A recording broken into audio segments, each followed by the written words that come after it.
The American Cancer Society is using a new study to improve survival rates of Black women with cancer. WIFI reporter Rhea Walters talks to those involved about the research and what it means for generations to come.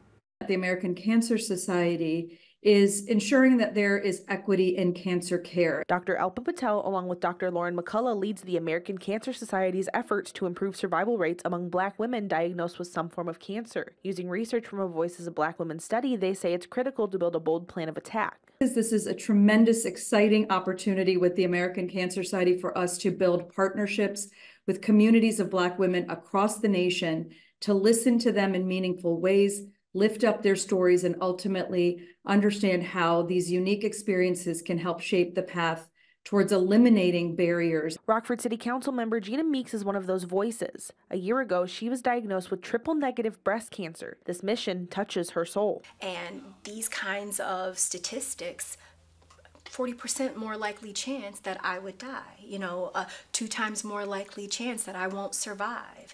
And, when I heard those numbers, I wanted to be involved. The organization wants to enroll 100,000 Black women across 20 states. Meeks offers one heartfelt plea. If you fit the criteria, get involved.